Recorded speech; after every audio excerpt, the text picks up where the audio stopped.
Hi everyone, I'm Guilherme Rizzo and today I'm going to show you the latest updates for CSS Pro. So now on 3.7 we have 3 new CSS properties on the visual editor.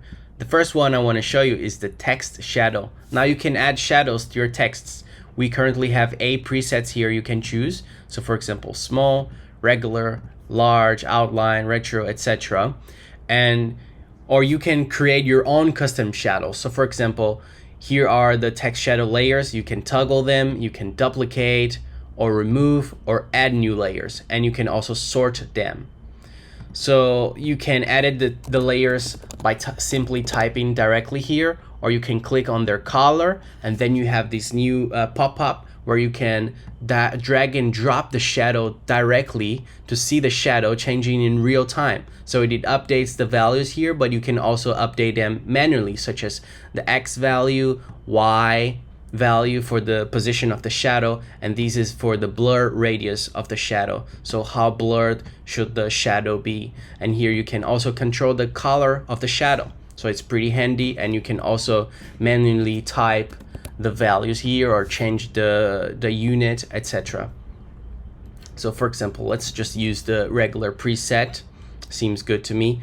The second thing we've made it better is that on CSS changes now, the selector that CSS Pro gives you so that you can copy the changes, such as the text shadow we've just changed it, are better. So the selector here previously would show only as H1, which is too broad.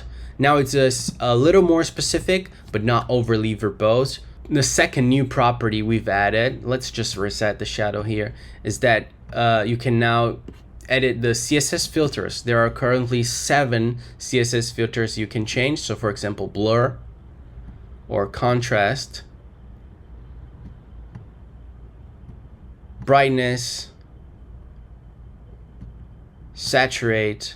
So how saturate you want the element to be, invert, grayscale, and sepia. So if you want to play with that, you could, for example, when I'm hovering this button, I don't know, I want it to be blurred. So for example, as you can see now, it shows like this, but then I hover over the element and then it's blurred.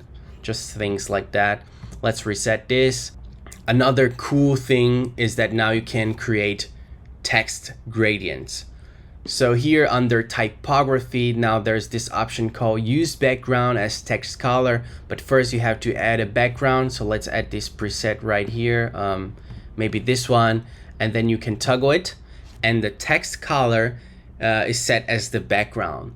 So that means you can simply edit the gradient and the text will get the exact same gradient as its color. So you can create cool visuals with this. I see a lot of modern websites are using this, so you can start using it now very easily with CSS Pro, and you can always toggle it back to see the before and after.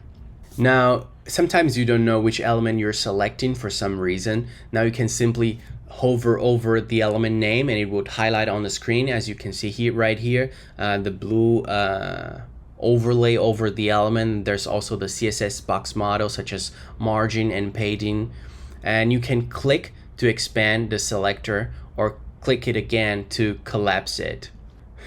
Also, now on the HTML navigator, when you right click, you have some options such as copy HTML code, copy selector, and remove element. And previously, when you open a CSS Pro on a website, sometimes the UI would appear broken, like corrupted, like something was not right. We've forever fixed that because we've isolated the whole extension UI so that the website cannot edit the extension UI, so they don't conflict with each other, which makes the CSS Pro experience much more reliable.